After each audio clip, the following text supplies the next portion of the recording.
Ucambre Williams, Phenix City, Alabama resident.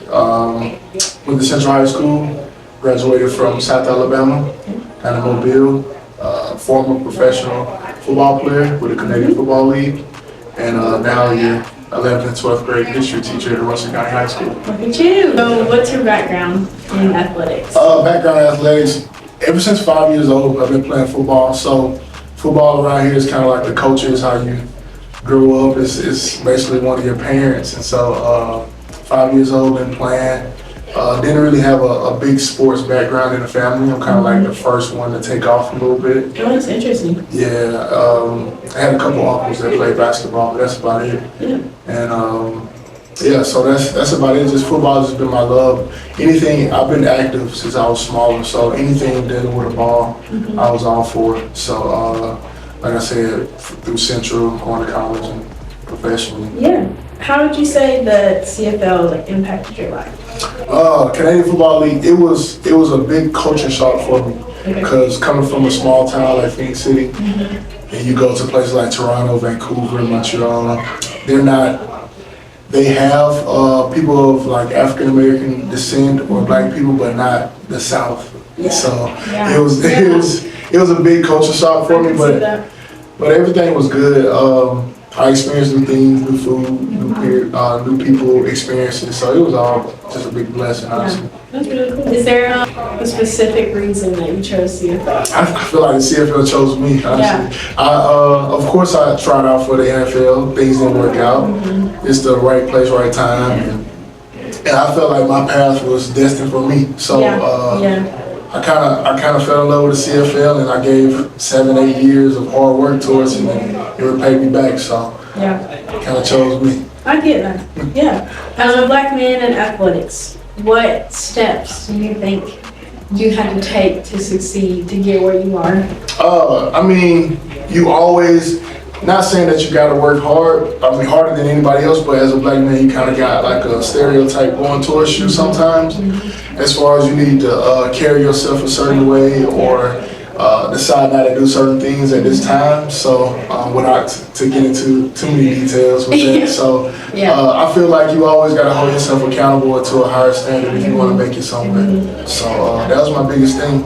Just try to be something I would want somebody else to look up to. Yeah, my grandma used to say, we don't get to just be regular. Exactly. Like, we have to be more than regular. Exactly. Yeah, I get that. Are there any influential athletes that inspired you? I mean, I was always a Kobe fan, and growing up, I was Mike Vick.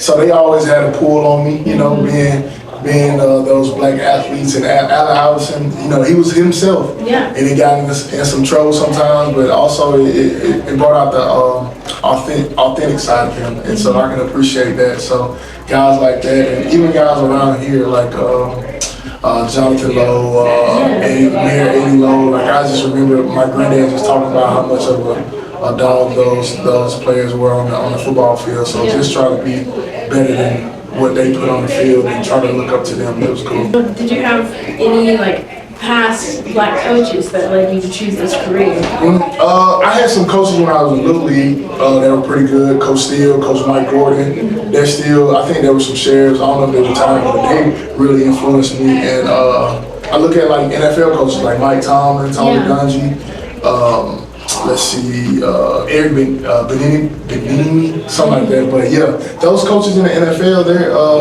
they're showing the path and how to do things the right way. Yeah. So that's a big thing. What led you to one coach? Just giving back. I felt like I had a lot of talent when I was younger, but I didn't have that coach to basically, hey man, don't show me the way kind of. And you know, I had coaches, but with me, I kind of leaned on my athletic ability, so I was kind of straightforward, and so I just feel like, man, if I can reach a child to hey man, you can do this, so you got to go through what I went through. Right. Yeah. That'll be the biggest thing for me. Yeah. And to take it back, I got coaches Adrian Lyles and Bobby Wright in high school. They were some big influences too. So Travis Henry, he coached me in high school. Yeah.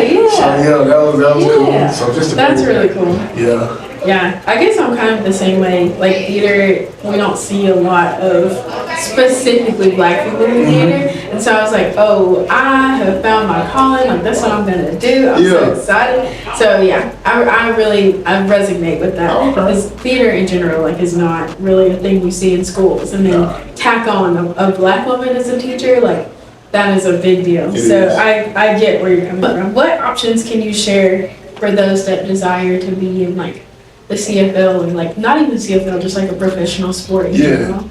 I would say if you think you're working harder, work even harder. You have to you have to do stuff that the others won't do. Yeah. Understand that most stuff that you're going to do is not going to be cool. It's not going to be the popular thing to do.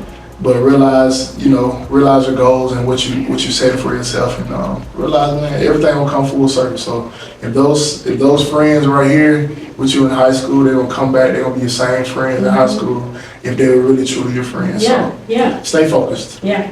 Well, thank you so much. You're welcome. We really appreciate it. That was cool.